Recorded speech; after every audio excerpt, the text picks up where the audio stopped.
గణపరుచుకుందాం. ఈ యొక్క 60వ కీర్తన భాగంలో ఉన్న ఈ 12 వచనాల సారాంశాన్ని మనం ధ్యానిద్దాం. ఇది భక్తుడైన దావీదు రాజు పాడిన కీర్తన. ఇది శత్రువులపై జయం పొంది సైన్యాధిపతులు సైనికులు ఆయన వద్దకు వచ్చినప్పుడు వారందరినీ కూడా బలపరచడానికి, వారందరినీ గణపరచడానికి పాడిన కీర్తనే ఈ కీర్తన. దేవుని స్తోత్రం. ఏ విధంగా పాడాడంటే ఈ యొక్క 12 వచనాలు జాగ్రత్తగా గమనిస్తే, దేవుని ప్రజలనబడే వారు దేవుని ఆత్మతో నడిపించబడితే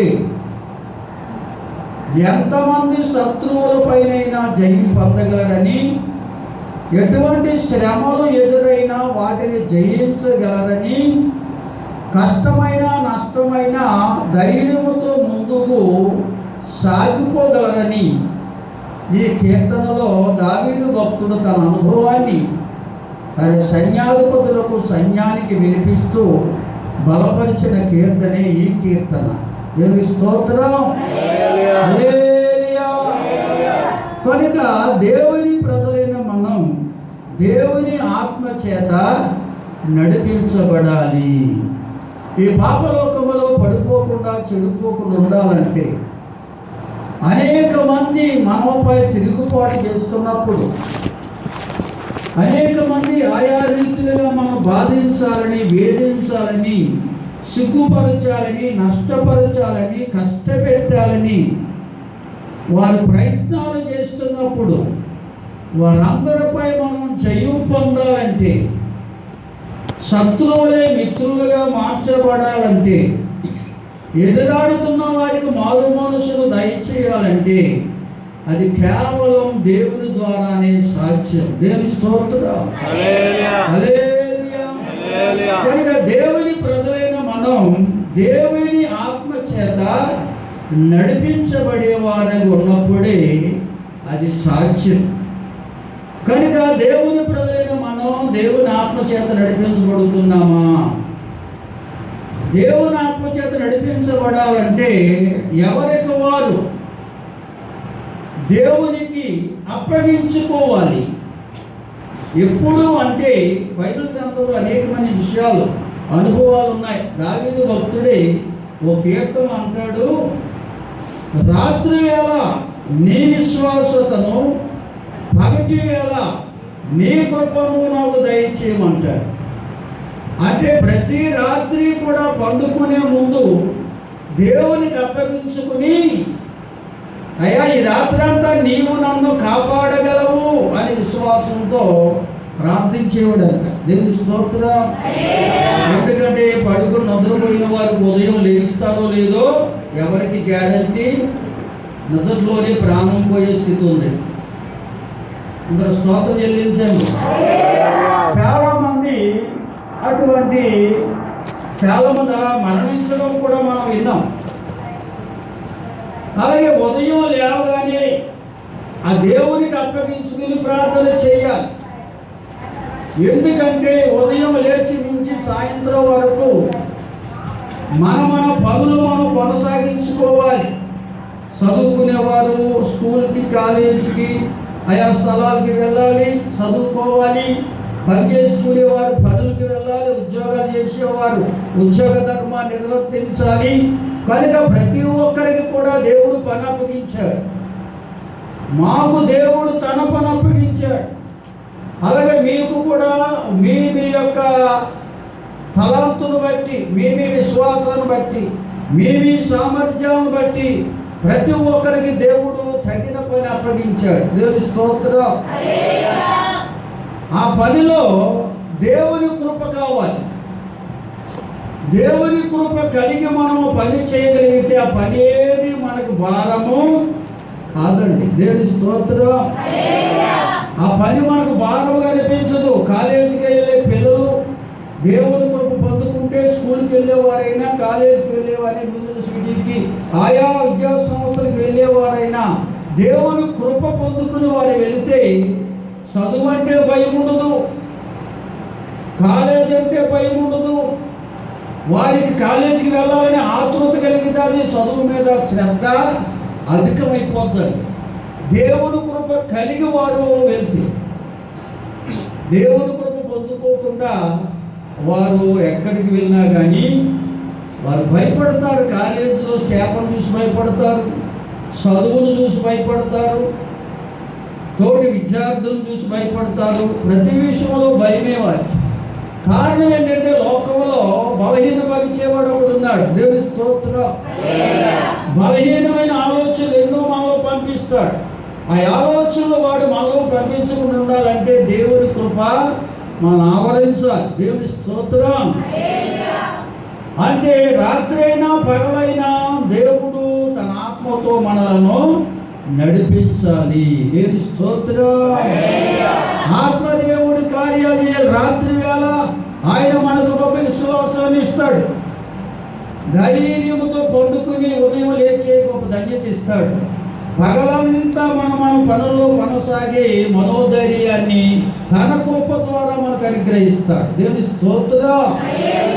ఆత్మదేవుడు అనేక రీతిలుగా మన బలపరిచి నడిపిస్తాడు. కనుక మనము దేవుని మందిరానికి వచ్చినప్పుడే కాదు, నువ్వు ఎక్కడికి ప్రయాణం వెళుతున్నా, ఎక్కడున్నా, ఏ స్థలంలో ఉన్నా, ప్రతి విషయంలో కూడా దేవునికి అప్పగించుకుని ప్రార్థన చేస్తే దేవుడు తన ఆత్మ ద్వారా మనం నడిపిస్తాడు.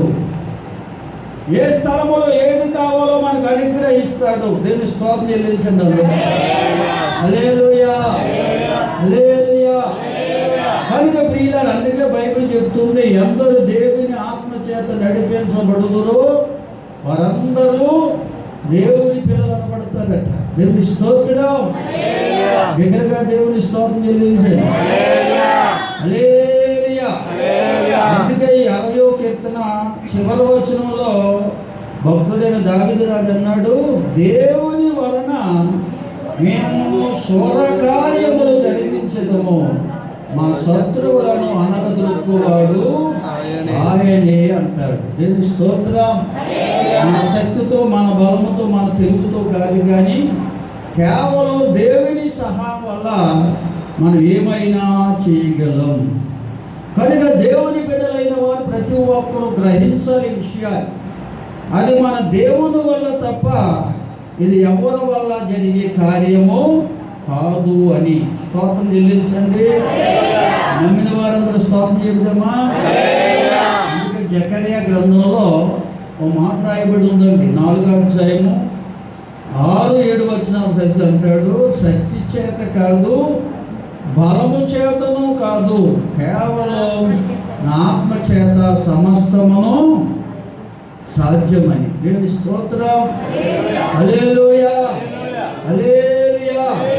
ఆనాడు ఇశ్రాయేలు ప్రజలతో దేవుడు పలికిన మాటలవి, ప్రవక్తల ద్వారా పలికిన మాటలవి. మన శక్తితో, మన బలముతో చేయలేని కార్యాలు దేవుడు తన ఆత్మ ద్వారా జరిగించగలడు. దేవుని స్తోత్రం. హల్లెలూయా, హల్లెలూయా. కనుక దేవుని బిడ్డలు దేవుని ఆత్మ చేత నడిపించబడాలి. అందుకని ప్రతిరోజు దేవునికి అప్పగించి ప్రార్థన చేయాలి. దేవుని సహాయం కోరుకోవాలి. దేవుని మీదే ఆధారపడాలి. కనుక దేవుని ప్రజలైన మనం దేవుని శక్తిని ఎరిగిన వారు కనుక దేవుడు సమస్తము చేయగలవాడని, ఆయనకు అసాధ్యమంటూ ఏమీ లేదని, ఆయన మాట ద్వారా సృష్టినే చేసిన దేవుడని, మాట ద్వారా సృష్టిని శాసించే దేవుడని, ఆ మాట ద్వారా నేనా బ్రతుకులను బాగు చేసే దేవుడని దేవుని ప్రజలైన మనం నమ్మాలి. హల్లెలూయా. అలా నమ్మినప్పుడు నువ్వు దేవుడికి అప్పగించుకుని ప్రార్థన చేయకుండా ఉండలేవండి. దేవునికి అప్పగించుకుని ప్రార్థన చేస్తాం. బైబిల్ గ్రంథంలో అనేక మంది భక్తులు ఉన్నారు దేవునికి అప్పగించుకుని ప్రార్థించిన వారు. అందులో ఒక భక్తుని కొరకు ఈ దినమన ధ్యానిద్దాం. చూడండి, ఆదికాండం 32వ అధ్యాయం 22వ వచనాన్ని చదివి సహాయం చేయండి.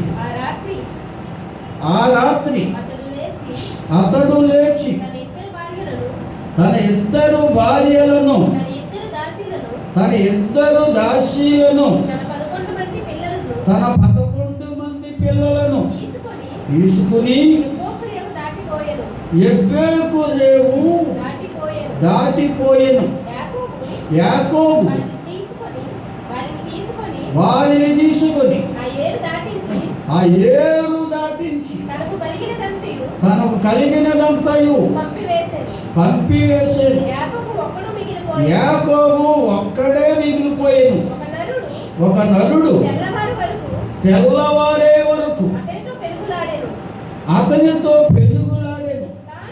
తాను అతన్ని గెలవకుండుట చూసి తొడగూటు మీద అతనిని కొట్టెను.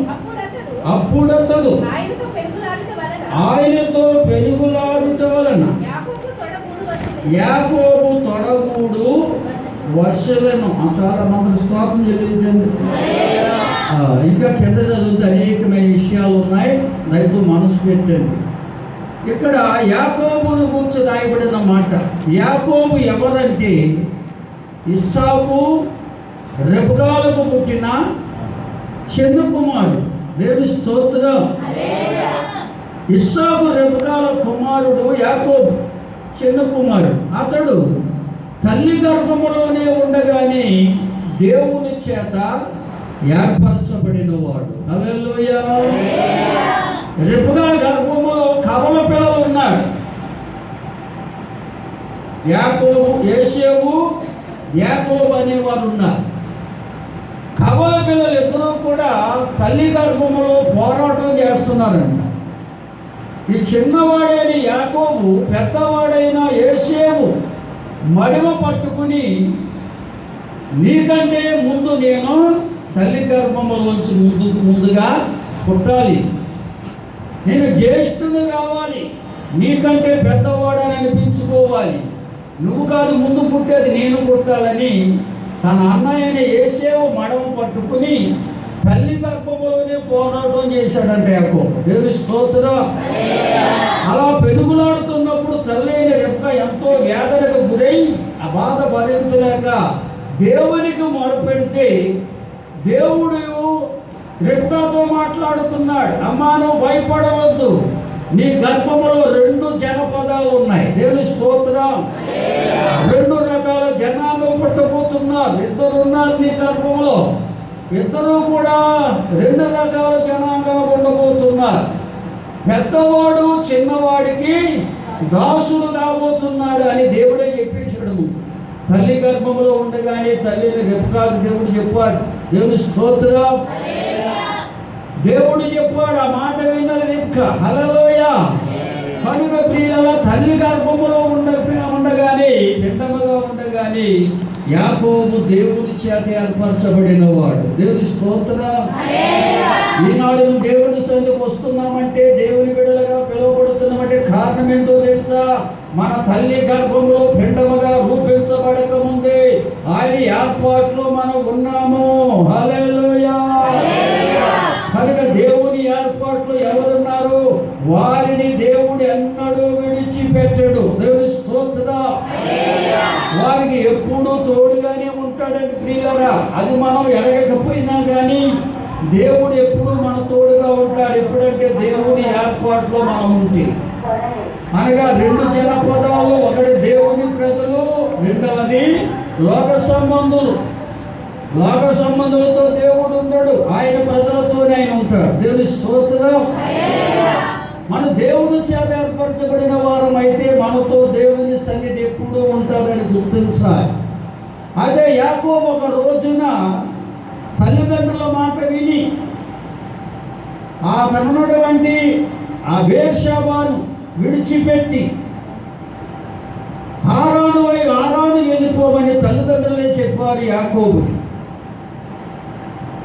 కనుక తల్లిదండ్రుల మాట విని చిన్నవాడైన యాకోబు ఆ బేర్షెబాను విడిచిపెట్టి హారాను వైపు వెళ్ళిపోతూ ఉన్నాడు ఒంటరిగా. దేవుని స్తోత్రం. ఒంటరిగా వెళ్ళిపోతున్నాడు. తల్లిదండ్రుల మాట విన్నాడు, విశ్వసించాడు. దేవుడు నీకు తోడుగా ఉంటాడని చెప్పారు వాళ్ళు. కనుక దేవుడు నాకు తోడుగా ఉన్నాడని విశ్వాసంతో దేవుడికి తను తాను అప్పగించుకుని ఆ బేర్షెబా అరణ్యములో ప్రయాణమై వెళ్ళిపోతున్నప్పుడు రాత్రి అయిందట. రాత్రి అయితే నిద్ర వస్తుంది కనుక నిద్ర వస్తున్న వాటిని నిద్రపోవాలనుకున్నాడు.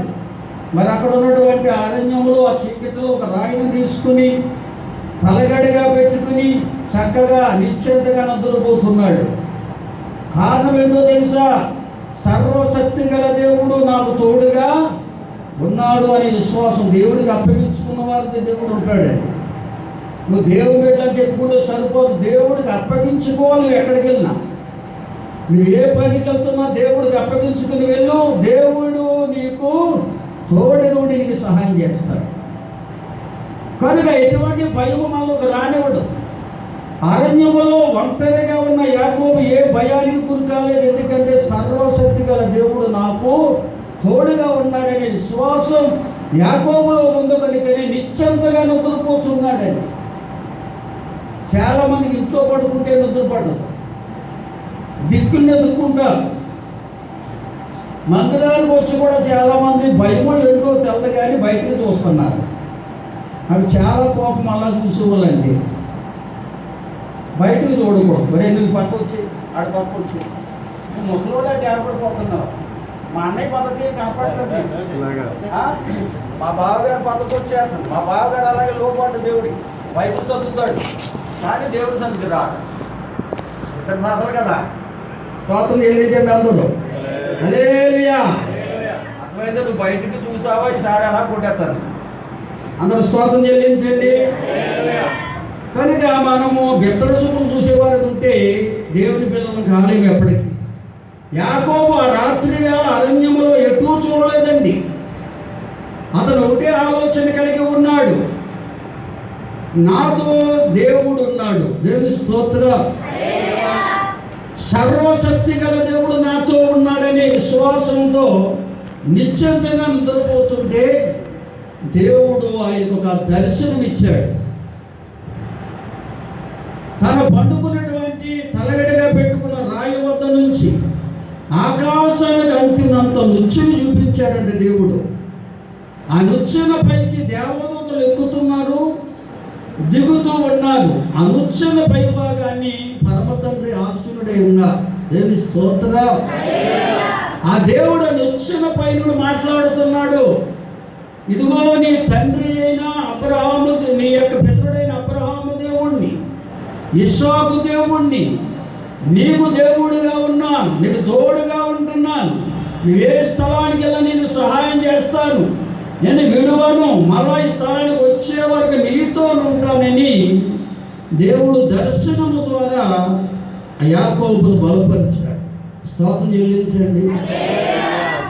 అలా బలపరిచిన తర్వాత మెలకు వచ్చింది. కలనుకున్నాడు. ఆ కలను కలిగించిన దేవునికి అప్పగించుకుని, ఇదిగో నాకు నీవు తోడుగా ఉండి వెళ్ళిన స్థలమల్లా నాకు కావలసిన ఆహారం, వస్త్రము, కావలసినవన్నీ ఇచ్చి నన్ను నువ్వు పోషించినట్లయితే, నాకు సహాయం చేసినట్లయితే మళ్ళీ స్థలానికి వచ్చి నీకు ఒక మందిరాన్ని కడతానని అక్కడ అతడు మొక్కుకున్నాడు. దేవుని స్తోత్రం. మొక్కుకున్న తర్వాత దేవుడు యాకోబుతో తోడుగా ఉన్నాడు. హారాను వెళ్ళాడు. మేనమామ ఇంటిలో కొలువు చేశాడు. మేనమామ చిన్న కుమార్తెను ఇష్టపడి అడిగితే, నీకు ఆ బిడ్డని వివాహం చేయాలంటే 7 సంవత్సరాలు కొలువు చేయమన్నాడు మేనమామ. 7 సంవత్సరాలు మందల మేపాడు మేనమామ చిన్న కుమార్తెను చేసుకోవడానికి. ఆవిడ పేరేంటి? చిన్న కుమార్తె పేరేంటమ్మా? ఎన్నిసార్లు చదువుతారు? రాహేలు. రాహేలు చేసుకోవాలని ఆశతో 7 సంవత్సరాలు కొలువు చేస్తే తన మేనమామ పెళ్లికి ఏర్పాటు చేశాడు. పెద్ద కుమార్తెని లేయానిచ్చి పెళ్లి చేశాడు. దేవుని స్తోత్రం. ఆనాటి నుంచి కూడా పెళ్లి కుమార్తెకు ముసుగు అనేది వేయడం ఆచారం అయిపోయింది. ఆనాడు వారు ముసుగేసేవారంట. స్త్రీలకు పెళ్లి కుమార్తెకు ముసుగేసి పెళ్ళైన తర్వాత ముసుగు తీసేవారంట. ఇప్పుడు కూడా అలా తీస్తున్నారు. అందుకే పెళ్ళికి ముందు తీయాలి కదా ముసుగు అన్నారు చాలామంది. కానీ ఆనాడు యాకోబు మేనమామ చేసిన పని ఇప్పుడు అందరూ అదే చేస్తున్నారు. స్తోత్రం చెల్లించండి అందరూ. హల్లెలూయా. ఆనాడు ఆచారం అది.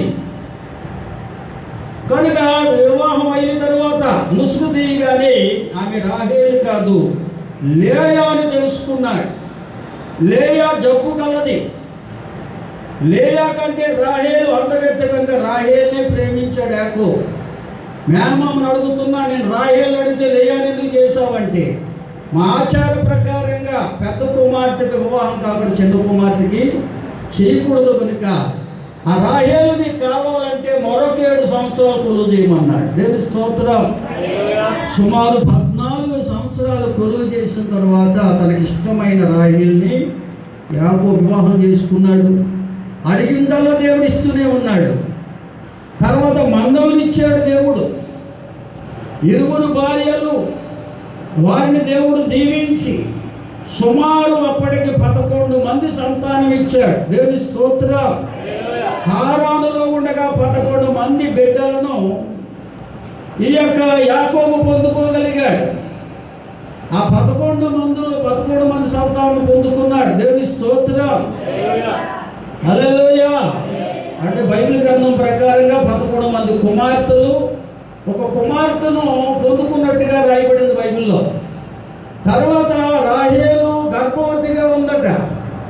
రాహేలు గర్భవతిగా ఉండగా దేవుడు యాకోబుడు ఆలోచన పుట్టించాడు. ఇక మీదట నీవు ఈ యొక్క హారాన్ని విడిచిపెట్టి నీ తల్లిదండ్రుల మధ్యకి వెళ్ళిపోమన్నాడు దేవుడు. దేవుని స్తోత్రం. అప్పటికి రాహేలు గర్భవతికి ఉంది. ఆ గర్భవతి గారు ఆ బిడ్డను మార్గ మధ్యంలో ఆమె ప్రసవించినట్టుగా బైబిల్లో రాశాడు. అతని పేరే బెన్యామీన్. దేవుని స్తోత్రం. హల్లెలూయా. అంటే ఎందుకు యాకోబు 12 మంది కుమారులను బైబిల్లో స్థిరపరిచారంటే, మార్గ మధ్యంలో కుమార్తె దేవుని చిత్తానికి వ్యతిరేకించి లోకస్తులతో మిళితమై ఆమె నశించిపోయింది. దేవుని స్తోత్రం. లోకస్తులతో కలిపి తన జీవితాన్ని పాడు చేసుకుంది. అందుకనే 12 మంది కుమారులని అక్కడ బైబిల్ గ్రంథంలో లిఖించారు. అక్కడ పదే హెచ్చించారు. దేవుని స్తోత్రం. అందరూ స్తోత్రం చెల్లించండి. అయితే యాకోబు అడిగినదంతా దేవుడు ఇస్తూనే వచ్చాడు. కావలసిన భార్యలు ఇచ్చాడు, బిడ్డలు ఇచ్చాడు, సంపదలు ఇచ్చాడు, పనివాళ్ళు ఇచ్చాడు. అందరితో కలిసి మళ్ళా తిరిగి ప్రయాణమై ఈ యొక్క బేర్షెబాకు రావాలి. అలా ప్రయాణమే వస్తున్న సమయంలో దేవుని స్తోత్రం చెల్లించండి అందరూ. హల్లెలూయా. యాకోబులో ఒక ఆలోచన వచ్చిందట. ఇదిగో నేను లోకములో కావలసిన ఆశీర్వాదం అంతా పొందుకున్నాను, కానీ నేను లోక సంబంధిగానే మిగిలిపోయాను. నేను ఇంత ఆశీర్వాదాన్ని పొందుకున్నా, నేను దేవుని సంబంధిని కాలేను. దేవుని ఆత్మతో నేను నడిపించబడకపోతే నేను దేవుని సంబంధిగా మార్చబడలేనని, దేవుని సంబంధిని కాకపోతే శత్రువులు మిత్రులుగా మార్చబడదని, ఎదురాడే వారికి మారు మనసు దొరకదని ఈ యొక్క యాకోబు గ్రహించాడట. హల్లెలూయా. అందుకని ఎబ్బేకు రేవు వద్దకు రాగానే తన భార్యలను, పిల్లలను, సంపదనంతా, పనివారులంతా కూడా ఎబ్బేకు రేవు దాటించి 2 గుంపులుగా చేసి వారిని పంపివేశాడు. వారిని పంపివేస్తూ అన్నాడు, ఒకవేళ మా అన్నయ్యని యోసేపు గారిని ఎదురొస్తే మీ దాసుడైన యాకోబు మీకోసం ఈ సంపదనంతా మీ కొరకే పంపిస్తాడని చెప్పండి అన్నాడు. అయితే యాకోబు ఒంటరిగా మిగిలిపోయాడు ఎబ్బేకు రేవు వద్ద. దేవుని స్తోత్రం. ఎందుకు మిగిలిపోయాడో తెలుసా? దేవుని ఆత్మతో అభిషేకించబడ్డానికి. హల్లెలూయా. నేను ఎంత ఆశీర్వాదం పొందుకు లోకములో కావలసినవన్నీ అనుకున్నవన్నీ సంపాదించాడు, కానీ అతడు దేవుని సంబంధి కాలేకపోయాడు. మోసగాడిగానే మిగిలిపోయాడు. దేవుని స్తోత్రం. హల్లెలూయా. కానీ నేను దేవుని ఆత్మతో నింపబడాలని, దేవుని ఆశీర్వాదాన్ని పొందాలని యాకోబు ఒంటరిగా మిగిలిపోయి రాత్రి అంతయు ప్రార్థించడం ప్రారంభించాడు. దేవుడు తన దూతను పంపించినట్టుగా రాయబడి ఉంది అక్కడ. హల్లెలూయా.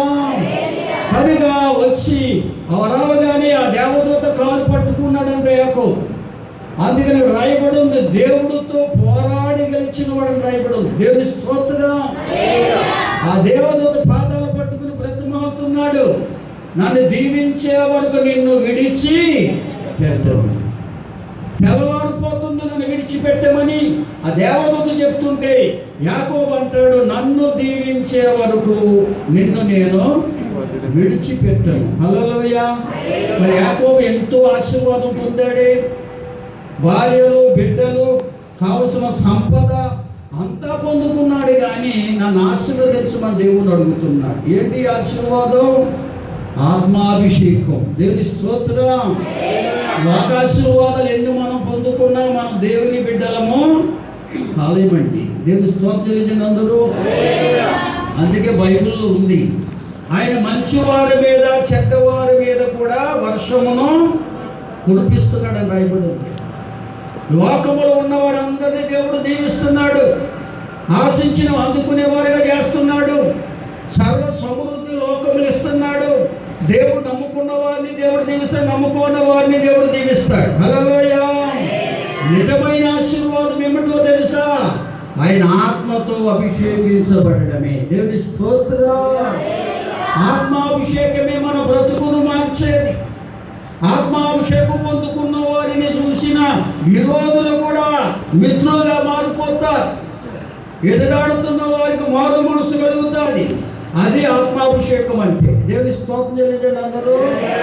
అదే నిజమైన ఆశీర్వాదం, దాన్నే శ్రేష్టమైన ఆశీర్వాదం అని యాకోబు పత్రికలో అంటాడు. మోసపోకండి, శ్రేష్టమైన ప్రతి ఈవేయు పర సంబంధమైనదై జ్యోతిర్మయుడు తండ్రి వద్ద నుంచి వస్తుంది. హల్లెలూయా. శ్రేష్టమైన ఆశీర్వాదం ఏంటో తెలుసా? ఆత్మాభిషేకం. ఆత్మాభిషేకం పొందుకోకుండా సంతోషము సమాధానాన్ని మనం అనుభవించలేం. హల్లెలూయా. స్తోత్రం చెల్లించండి అందరూ. ఇవాళ లోకంలో సమస్త సంపదలు సంపాదించుకొని అడగండి, సంతోషంగా ఉన్నారా, సమాధానం ఉన్నారండి? ఏం సంతోషం అండి అంటారు. ధనం పెరిగే కొలది, ఆస్తుపాస్తులు పెరిగే కొలది వారి నెమ్మది కుదిరిపోతుందండి. ఈ నెమ్మది గల దినాలు మనం పొందాలంటే, సంతోషంతో సమాధానంతో జీవించాలంటే దేవుడిచ్చే ఆ పరలోక ఆశీర్వాదం పొందాలి. అదే దేవుని ఆత్మాభిషేకం. దేవుని స్తోత్రం. ఆ అభిషేకం ఎవరి మీద వస్తుందో వారి బ్రతుకు మారిపోద్దండి. వారు చూసిన వారందరూ కూడా దేవుని బిడ్డని మెచ్చుకుంటారు, ఇతను దేవుని సంబంధాన్ని గుర్తిస్తారు. ఎందుకంటే ఆ అభిషేకం రాగానే వారి ప్రవర్తనే మారిపోద్ది. దేవుని స్తోత్రం. హల్లెలూయా. కనుక రాత్రంతా పెనుగులాడి దేవుని ఆశీర్వాదాలు పొందాడు యాకోబు. అందుకని నన్ను దీవించే వరకు నిన్ను నేను విడిచిపెట్టనంటుండే ఆఖరికి దేవదూతట యాకోబు యొక్క తొడగూటిని కొట్టాడు. తొడగూడు ఎముక సడలిపోయింది, ఇరిగిపోయింది. అయినా కానీ నన్ను దీవించే వరకు నిన్ను నేను విడిచిపెట్టాను. అందరూ స్తోత్రం చెల్లించండి. హల్లెలూయా. ఈ వాక్యం చదివినప్పుడల్లా సహోదరు మేరీ గారు గుర్తొస్తారు నాకు. ఆ సహోదరు ఎక్కువగా పాట పాడేవారు. నిన్ను నేను విడువని దేవా, నన్ను నీవు దీవించేవారు. సహోదరి భాగ్యవతి గారు కూడా పాటలు వచ్చును, శక్తి సరిపోవట్లేదు. స్తోత్రం చెల్లించండి. శరీరంలో ఉన్న బలహీనతను బట్టి సరిపోవట్లేదు శక్తి. స్తోత్రం చెబుదామా? హల్లెలూయా. కనుక దేవుడు దీవించే వరకు రాత్రంతా పెనుగులాడాడు. అందుకే స్థలానికి పెనియేలు అని పేరు పెట్టారు అక్కడ. స్తోత్రం చెల్లించండి. అందుకే ఆ యాకోబుని దేవుడు ఇశ్రాయేలుగా మార్చేశాడు. ఇక మీదట నీ పేరు యాకోబు కాదు, ఇశ్రాయేలే. దేవుని స్తోత్రం. ఇశ్రాయేలు అనగా దేవుని బిడ్డలు, దేవుడు ఏర్పరచుకున్నవారు, దేవుని ఆత్మతో నడిపించబడేవారే దేవుని పిల్లలంటారు. కనుక అంతవరకు యాకోబుగానే ఉన్నాడు. ఆ ఎబ్బేకునే వద్ద దేవునికి అప్పగించుకుని రాత్రంతా పెనుగులాడి ఇశ్రాయేలుగా మారిపోయాడు. ఆత్మాభిషేకముతో నింపబడ్డాడు. దేవుని స్తోత్రం. దగ్గరగా స్తోత్రం చెల్లించండి. అయ్యా, నేను ప్రార్థించేవారిగా, పాటలు పాడేవారిగా, వాక్సులు చదివేవారిగా నన్ను చెయ్యండి అంటే చేస్తాడు దేవుడు. నీకు కావలసిన ఆశీర్వాదాలు ఏమడిగినా ఇస్తాడు దేవుడు. అయితే నా బ్రతుకును మార్చమని అడిగేవారు కావాలి. నువ్వు దేవుడికి అప్పగించుకుంటే దేవుడు నీ బ్రతుకంతా మార్చేస్తాడు. అప్పగించుకోకుండా నువ్వు ఎన్ని అడిగినా ఇస్తాడు. నువ్వు పాటలు పాడగలవు, ప్రార్థన చేయగలవు, వాక్యం చెప్పగలవు, చదవగలవు, ఏమైనా చేయగలవు, కానీ నీ బ్రతుకులో మార్పడదు, నీ అలవాట్లు మారవు. హల్లెలూయా. కనుక దేవుడు సన్నిధికి వచ్చిన ప్రతి బిడ్డ కూడా పాటలు పాడితే సరిపోదు, ప్రార్థన చేస్తే సరిపోదు, వాక్యం చదివితే సరిపోదు, చెప్పినా సరిపోదు, బ్రతుకులో మార్పు కలిగి జీవించాలి. దేవుని స్తోత్రం. దేవుని బిడ్డగా చెప్పుకోవడానికి నీవు దేవుని బిడ్డగా నడిపించబడాలి. దేవుని ఆత్మతో నడిపించబడాలి. దేవుని ఆత్మతో నడిపించబడితే నీ క్రియలే మారిపోతాయి. హల్లెలూయా. అందరూ లోకంలో ఉన్నవేవి కూడా నువ్వు ఇష్టపడవు. లోకంలో ఆనందాన్ని ఇచ్చేవేవి ఇష్టపడవు. ఆ లోక సంబంధమైనటువంటి వాటిపై మనసు పెట్టవు. దేవుని అభిషేకం పొందినప్పుడు హల్లెలూయా దేవుని మీదే మనసు నిలుపుకుంటావు. ప్రతిసారి దేవుడికి అప్పగించుకుంటావు. యాకోబు ఇశ్రాయేలుగా మార్చబడినట్లుగా ఈనాడు దేవుని ప్రజలైన మనం, దేవుని ప్రజలుగా చెప్పుకుంటున్న మనం దేవుని బిడ్డలుగా జీవించేవారు ఉండాలి. దేవుని స్తోత్రం. దేవుని బిడ్డలుగా జీవించాలంటే దేవుడికి అప్పగించుకుని ప్రార్థన చేయాలి. అయ్యా, నన్ను నీ బిడ్డగా జీవింపచేయండి. మీరే నన్ను లోకములో నడిపించాలి ప్రభువా. ఈ పాప లోకములో పడిపోకుండా, చెడిపోకుండా నడిపించేవారు మీరొక్కరి. దేవుని స్తోత్రం.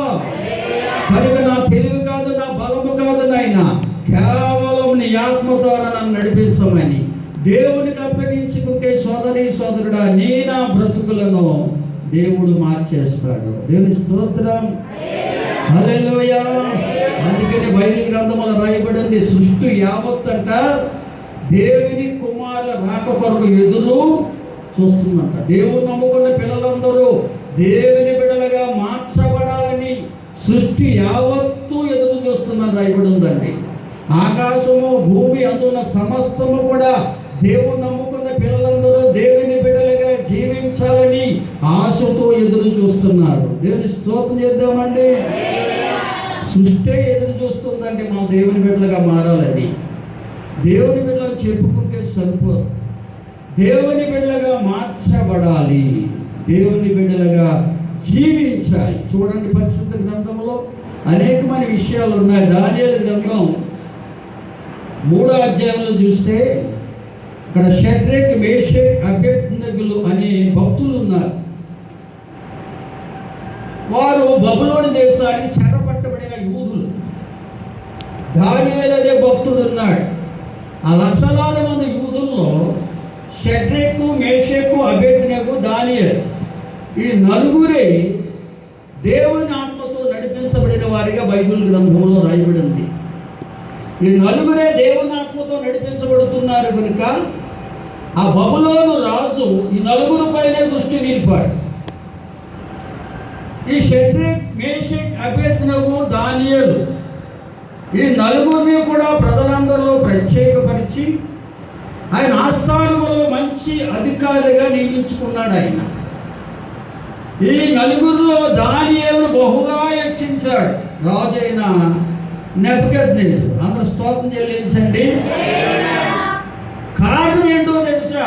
ఈ నలుగురే దేవుని ఆత్మతో నడిపించబడుతున్నారండి. అందుకే బైబిల్లో రాశాడు, ఇశ్రాయేలు అనబడే వారందరూ ఇశ్రాయేలు కానీ నేను దేవుని బిడ్డ చెప్పుకుంటే సరిపోదు, దేవుని బిడ్డగా జీవించాలి.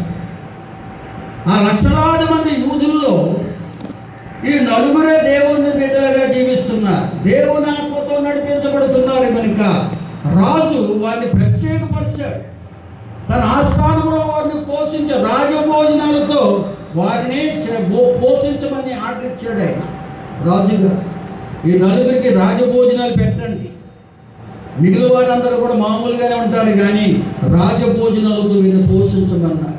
అంటే రాజభోజనాలు వారు తినలేదు, కానీ అటువంటి ఆధిక్యత దేవుడు వారికి ఇచ్చాడు. కారణం దేవుని ఆత్మతో నడిపించబడిన భక్తులండి.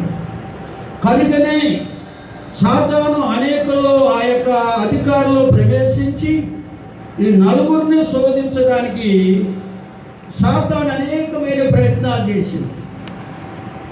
ఒక రోజున ఒక విగ్రహాన్ని తయారు చేయించాడు రాజు తన అధికారుల మాట విని. ఆ విగ్రహానికి ఆ దేశంలో ఉన్న వారందరూ కూడా ఆ విగ్రహం ఊరేగింపుగా వస్తున్నప్పుడు అక్కడున్న ప్రజలందరూ కూడా విగ్రహానికి సాగిలపడాలి. ఎవరైతే సాగిలపడరో వారిని అగ్నిగుండములో పరవేయబడుతున్న ఆజ్ఞ జారీ చేయబడింది. అది సాతాను యొక్క యుక్తి. షడ్రక్, మేషక్, అబేద్నెగోలు విన్నారు ఈ విషయాన్ని. ఆ ప్రతిమకు వారు ముగ్గురు నమస్కారం చేయలేదట. అది చూసిన అధికారులు రాజుగారికి వర్తమానం పంపారు. రాజుగారే వచ్చారు వారి దగ్గరికి. ఈ అగ్నిగుండము నుండి మిమ్మల్ని ఏ దేవుడు రక్షించలేడన్నాడు. వారంటారు, రాజా, ఈ అగ్నిగుండము నుంచి రక్షించగల దేవుడు మా దేవుడు. ఒకవేళ ఆయన తప్పించకపోయినా కానీ ఈ ప్రతిమకు మేము నమస్కారము చేయమన్నారు. స్తోత్రం చెల్లించండి.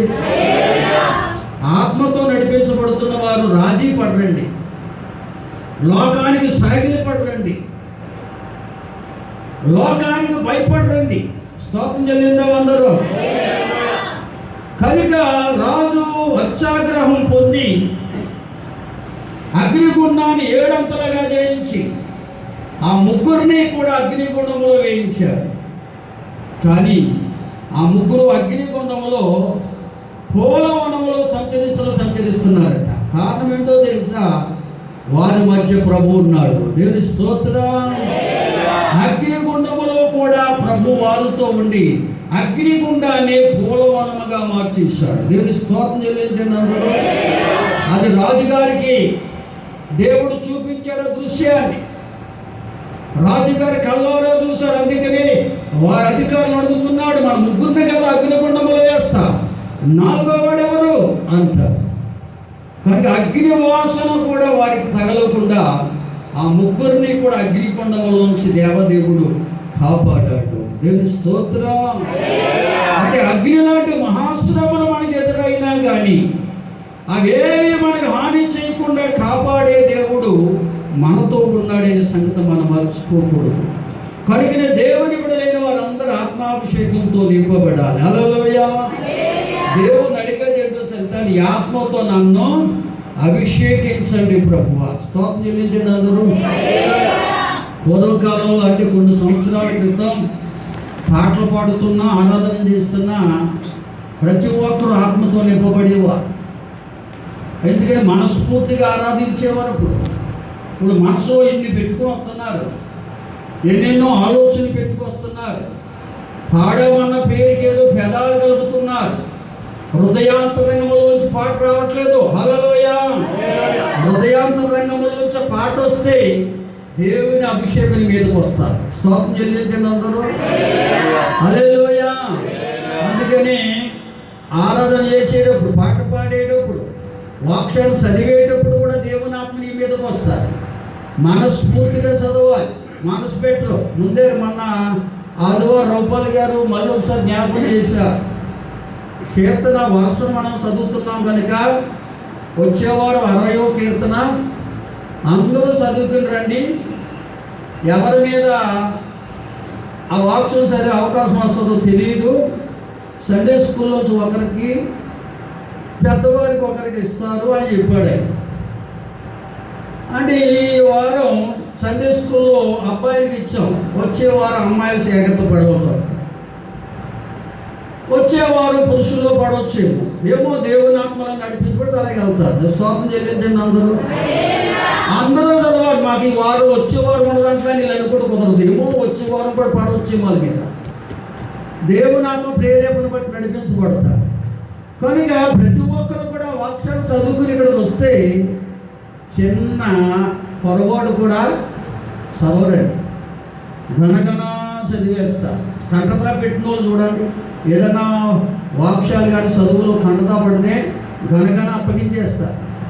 అలాగే మనం కంటతా పట్టాలి. ప్రతిరోజు వారం రోజు సమయం ఇస్తున్నాం.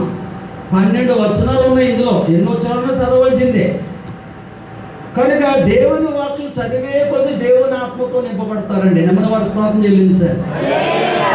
దేవుని మాటలు చదివే కొద్ది దేవుని ఆత్మతో నింపబడతామండి. ఎంతగా చదివితే అంతగా నువ్వు దేవుని ఆత్మతో నింపబడతావు. హల్లెలూయా.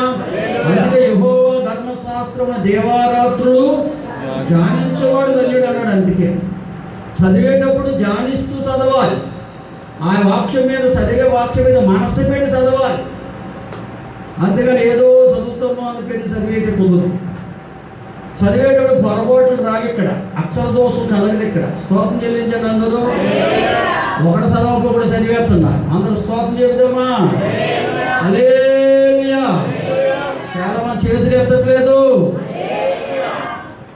మన చేతులు ఇంటి దగ్గర పెట్టుకునే అవకాశం లేదు, మనతోనే ఉన్నాయి. మన దేవుడు పరమందున్నాడు కనుక కర్మలెత్తి ఆయన సేవించడం సాయంకాల నైవేద్యంతో సమానం అంట. అందరూ స్తోత్రం చెల్లించండి.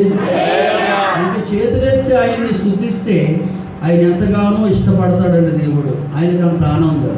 నా బిడ్డకి ఏం కావాలో అని తొంగు చూస్తాడండి హృదయంలోకి.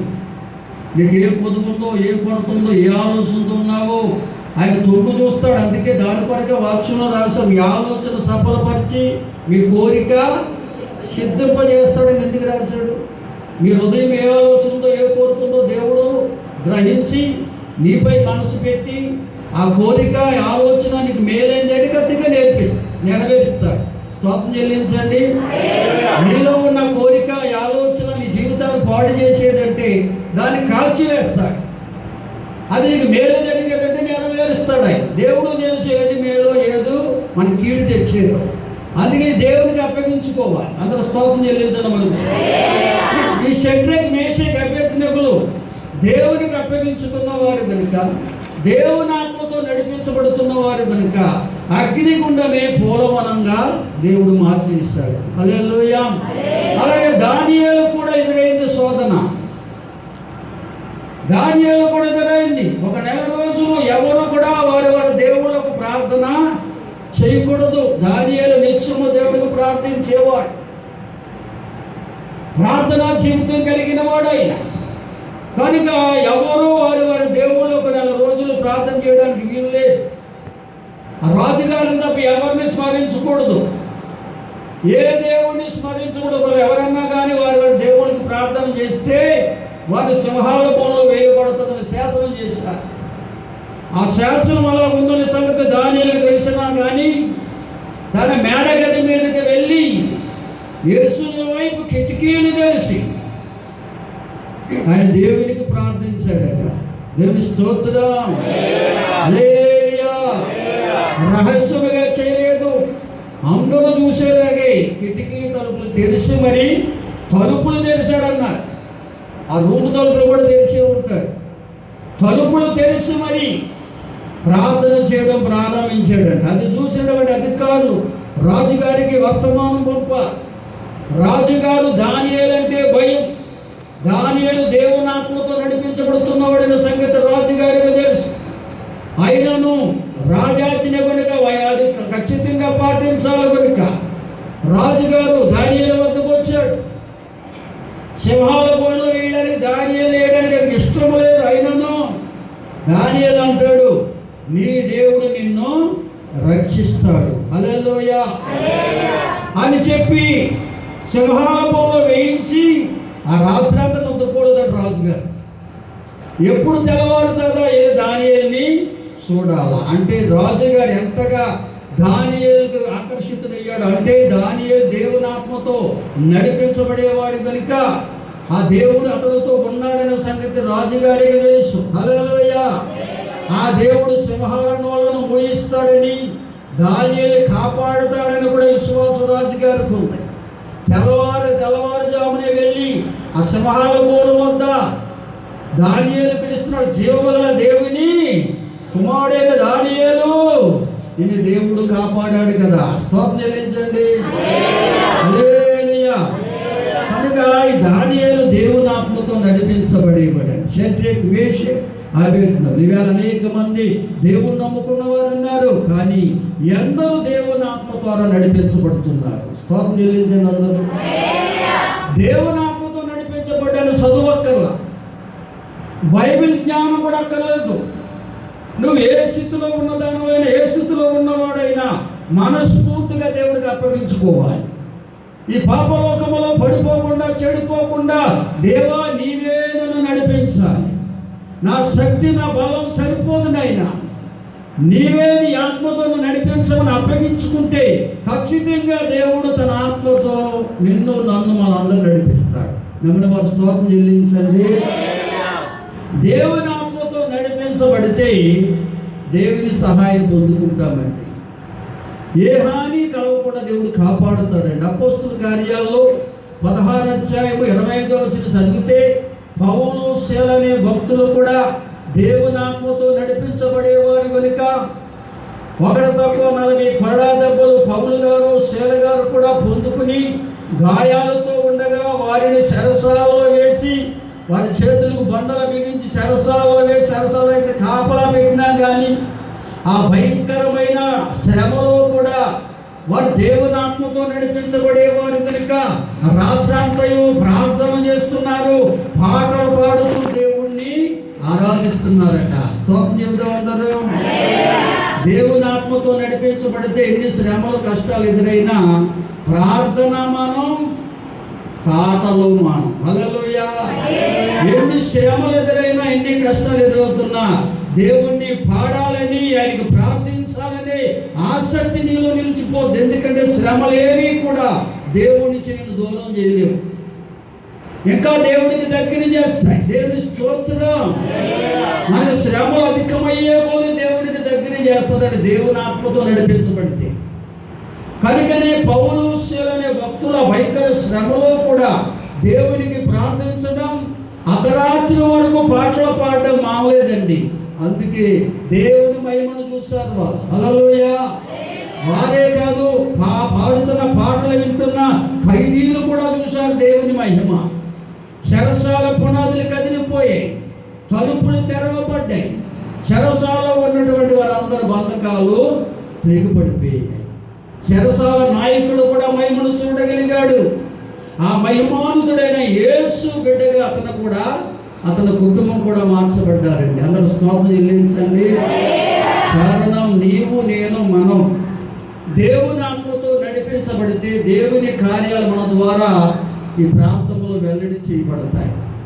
దానిని బట్టి అనేక మంది ఆకర్షించబడతారు, అనేక మంది సంఘములో చేర్చబడతారు.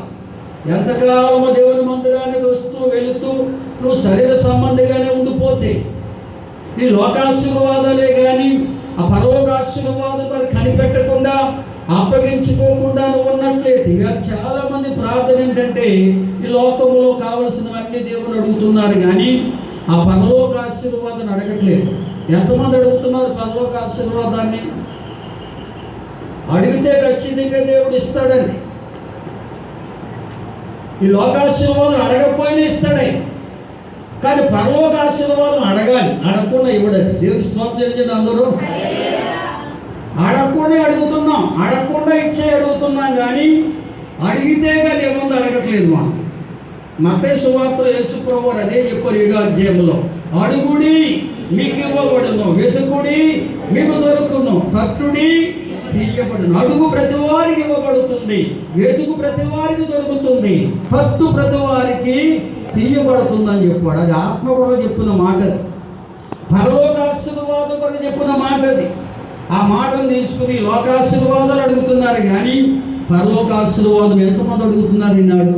ఒకవేళ ఇంతవరకు అడగకపోతే ఇప్పుడైనా పరలోకాశీర్వాదం కొరకు అడగండి. అది శ్రేష్టమైనది, నేను బ్రతుకులను మార్చేది, మన ద్వారా అనేక మందిని సన్నిధికి ఆకర్షించేది. కనుక పరలోకాశీర్వాదం పొందకుండా ఎంతకాలం లోకాశీర్వాదం పొందుకున్నా నువ్వు మోసపోతావు, నాశనానికి వెళ్ళిపోతావు. అందుకే ప్రభు హెచ్చరిస్తున్నాడు, షడ్రక్, మేషక్, అబేద్నెగోలు దానియేలు, కొత్త నిబంధన కాలంలో పౌలు, శీల లాంటి అనేక మంది భక్తులు పరలోక ఆశీర్వాదాలు పొందుకుని పరలోక దేవుని మహిమను చూసి అనేకులను ఆయన దేవుని బిడ్డలుగా మార్చడానికి సాధనాలు అయిపోయారండి. అందరూ స్తోత్రం చెబుతండి. హల్లెలూయా. కనుక ఆనాడు సమరయ స్త్రీ కూడా ప్రభువుకి ఎప్పుడైతే తనను అప్పగించుకుందో ఆ ప్రభు యొక్క ఆత్మను అభిషేకాన్ని పొందుకుందామె. ఆత్మాభిషేకం ఎప్పుడైతే ఆమె మీదకి వచ్చిందో చేతిలో ఉన్న కుండను విడిచిపెట్టిందట. అనగా తన కొరకు ఆలోచించడం మానేసి తన బ్రతుకును మార్చిన దేవుని కొరకు సాక్షిగా పరుగులు తీసింది. అంతవరకు సుఖారణ్య గ్రామానికి వెళ్ళడానికి ధైర్యం లేదు ఆవిడికి. ఎప్పుడైతే ఆత్మాభిషేకం పొందుతుందో అప్పుడే సుఖారణ్య గ్రామానికి ధైర్యంతో వెళ్ళగలిగింది. దేవుని స్తోత్రం చెల్లించిన అందరూ నీ ఎదుట వారికి దేవుని కొరకు చెప్పాలంటే నీకు ఆత్మాభిషేకం కావాలి. ఆత్మీయస్థితికి ధైర్యాలు. దేవుని స్తోత్రం చెల్లించండి అందరూ. అది చాలామంది పాటలు పాడడానికి భయపడిపోతున్నారు, ప్రార్థన చేయడానికి భయపడిపోతున్నారు, వాక్యం చదవడానికి కూడా భయపడిపోతున్నారు. అంటే అర్థం ఒక నీ దేవుని ఆత్మను పొందలేదన్నమాట. నువ్వు ఆత్మాభిషేకం పొందుకుంటే నువ్వు పాడాలని, ప్రార్థన చేయాలని, వాక్యము చదవాలని, సాక్ష్యాన్ని చెప్పాలని, వాక్యం చెప్పాలని ఆశ నీలోకి వచ్చేస్తుంది. ఆత్మదాహం అంటారు దాన్ని. దేవుని స్తోత్రం చెల్లించండి అందరూ. హల్లెలూయా. మరి కొన్ని సంవత్సరాల క్రితం సంఘాల్లో ఉన్న అనుభవాలు ఎటువంటివో తెలిసి ఎవరైనా ఏదన్నా కొత్త పాట పాడితే ఆ పాట నేను పాడాలని తప్పన వారిలోకి వచ్చి ఆ పాట రాసుకుని ఒకవేళ ప్రాణం రాకపోతే మరలా పాడించుకుని నేర్చుకుని పాడేవారు. అలా పాడించుకోవాలని పర్లేదు. ఈనాడు మీ సెల్ ఫోన్లోకి పాటలు వచ్చేస్తున్నాయి. నువ్వు పాడాలని ఆశ నీకుంటే ఆ సెల్ ఫోన్లో పాటలు నేర్చుకుంటూ పాడవచ్చు. అది కొంతవరకు ఉపయోగం సెల్ ఫోన్. దేవుని స్తోత్రం చెల్లించండి అందరూ. కొత్త పాటలు మరి ఎక్కడ నేర్చుకున్నారంటే సెల్ ఫోన్లో వచ్చాయండి అంటున్నారు. మంచిదే, ఆ రీతిగానే ఆ పాటలు నేర్చుకోండి. మరే విషయాలు ఏం కాదు. దేవుని స్తోత్రం చెల్లించండి అందరూ. హల్లెలూయా. అయితే ఆత్మాభిషేకం పొందకుండా నువ్వెన్ని పాటలు పాడినా, ఎంత ప్రార్థన చేసినా నీవు మారవు, నీ ద్వారా ఎవరు మార్చబడరు.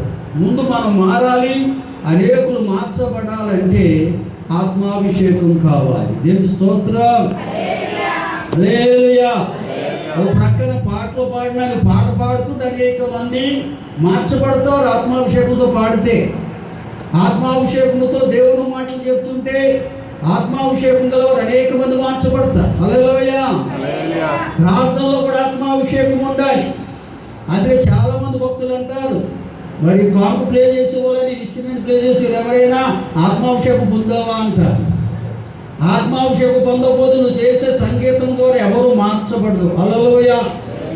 అందుకని ప్రతి ఒక్కరూ ఆత్మాభిషేకం పొందాలి. నువ్వు పాడే పాట అది నిన్నేదో గణపరచడం కాదు, నీ ప్రభు గణపరచబడాలి. ఆ పాటలను మాధుర్యాన్ని అనేక మంది గ్రహించి ప్రభు వద్దకు రావాలి. అది అభిషేకముతో కూడిన పాట అంటారు దాన్ని. దేవుని స్తోత్రం చెల్లించండి. బిగ్గరగా చెప్పండి అమ్మా. హల్లెలూయా. అందుకని ప్రియులారా చూడండి, కొరింథీ 2వ పత్రిక 4వ అధ్యాయం 14 నుండి చదివినట్లయితే పౌలు భక్తుడు తన అనుభవాన్ని అక్కడ మళ్ళీ వ్యక్తపరుస్తున్నాడు. విశ్వసించితివి కనుక మాట్లాడితిమి అని రాయబడిన ప్రకారం అట్టి విశ్వాసముతో కూడిన ఆత్మగలవారమై ప్రభువైన యేసును లేపినవాడు యేసుతో నమ్మును కూడా లేపి మీతో కూడా తన ఎదుట నిలవబెట్టునని ఎరిగి మేమును విశ్వసించినము గనుక మాట్లాడుచున్నాము. కావున మేము అధైర్యపడం. మా బాహ్య పురుషుడు కృషించుచున్నాను, మా ఆంతర్య పురుషుడు దినదినము నూతన పరచబడుచున్నాడు. మేము దృశ్యమైన వాటిని చూడక అదృశ్యమైన వాటిని నిదానించి చూచుచున్నాం గనుక క్షణమాత్రముందు ఈ మా చులకని శ్రమ మా కొరకు అంతకంతకు ఎక్కువగా నిత్యమైన మహిమాభారం కలుగు చేయుచున్నది. ఏలయనగా దృశ్యమైనవి అనిత్యములు, అదృశ్యమైనవి నిత్యములు. అందరూ స్తోత్రం చెబుదామండి. పౌలు శీల తనతో ఉన్నటువంటి శిష్యులందరూ కలిసి చెప్తున్న సాక్ష్యం ఇది. విశ్వసించితిమి కనుక మాట్లాడుతిమి. నిజంగా నువ్వు దేవుడు నా ద్వారా గొప్ప కార్యం జరిగిస్తాడని, నేను దేవుని బిడ్డగా జీవిస్తున్నాను, దేవుడు నాతో ఉన్నాడని విశ్వాసం మనకుంటే మన మాటలు ఎలా ఉంటాయంటే, శరీరం ఎంత బలహీనపడినా కానీ మనం ఆత్మలో బలవంతులుగానే ఉంటాం. అనగా దృశ్యమైన వాటి మీద మనసు పెట్టాం. ఎన్ని కష్టాలు వచ్చినా, శ్రమలు వచ్చినా, ఎంతమంది వేధించినా, బాధించినా వారి మీద మనం మనసు పెట్టాం. అటువంటి శ్రమ నుంచి విడిపించే దేవుణ్ణే నిదానించి చూస్తామంట. హల్లెలూయా. మరీ ఎక్కువగా దేవుని వైపు చూస్తాం. ఆ శ్రమ పెట్టేవారి వైపు, బాధించేవారి వైపు, ఆ కొదువుల వైపు, కొరతల వైపు చూడం. వాడి నుంచి విడిపించి మనం బలపరిచే దేవుని వైపే చూస్తాం. అది ఆత్మాభిషేకం పొందుకున్న వారి యొక్క అనుభవం. వారి విశ్వాసం పెదాల మీద ఉండదండి, హృదయంలో ఉంటారు. విశ్వాసం గల హృదయం అన్నాడు. అందుకే దేవుని స్తోత్రం చెల్లించండి అందరూ. కనుక ఇటువంటి ఆత్మాభిషేకం కలిగిన వారికి ఎన్ని శ్రమలు వచ్చినా క్షణమాత్రం ఉండే చులకని శ్రమలుగా భావిస్తారట. ఈ శ్రమ నుంచి నా దేవుడు నన్ను తప్పిస్తాడు అని ఆ విశ్వాసం కలిగి శ్రమలో కృంగిపోరు. ఆ శ్రమ యందు నిలిచిన వారే ఉంటారు. కనుక దేవుని మహిమను వారే చూడగలరండి. ఈ అనుభవం పౌలు గారు కలిగి ఉన్నాడు. కనుకనే అది సాక్ష్యం చెప్పాడు సంఘాల్లో. ఎందుకంటే దృశ్యమైనవి అనిత్యములు, కంటికి కనబడేవి నిత్యము ఉండేవి కావు. కంటికి కనబడిన దేవుడే నిత్యము మనతో ఉండేవాడు. నమ్మిన వారు స్తోత్రం చెల్లించండి. అందుకనే రోమాపత్రిక 6వ అధ్యాయంలో ఒక మాట రాయబడిందండి.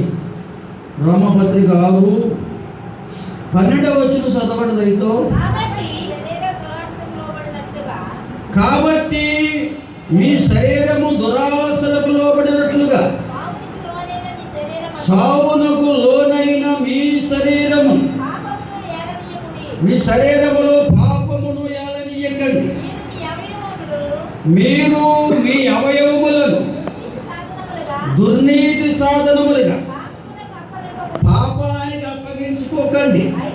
అయితే మృతులలో నుండి సజీవులము అనుకుని మిమ్మును మీరే దేవునికి అప్పగించుకోండి. మీ అవయవములను నీతి సాధనములుగా దేవునికి అప్పగించండి. మీరు కృపకే గాని ధర్మశాస్త్రానికి లోనైన వారు కారు. కనుక పాపము మీ మీద ప్రభుత్వము చేయదు. అందరూ స్తోత్రం చెబుదామండి. కనుక దేవుని ప్రజలైన మనం సజీవ యాగముగా దేవుడికి అప్పగించుకోవాలి. అని మన అవయవాలన్నీ దేవుడికి అప్పగించుకోవాలి. ఎందుకంటే రఘుపాల్ గారు జ్ఞాపకం చేశారు కదా, మీ శరీరమే మీ శత్రువు. మన అవయవాల ద్వారానే పాపం అనేది మనలో ప్రవేశిస్తారు. అందుకన్నాడు, చెడును చూడకు, చెడు మాట్లాడకు, చెడులో నడవకు అన్నారు. ఇది బైబిల్లో ఉన్న సత్యం. గాంధీ గారు శ్లోకం అంటారు ఇది. గాంధీ గారు బైబిల్ గ్రంథాన్ని చదివి నేర్చుకున్న సత్యం అది. చెడును చూడకు, చెడు మాట్లాడకు, చెడులో నడవకు. అందరూ స్తోత్రం చెల్లించండి.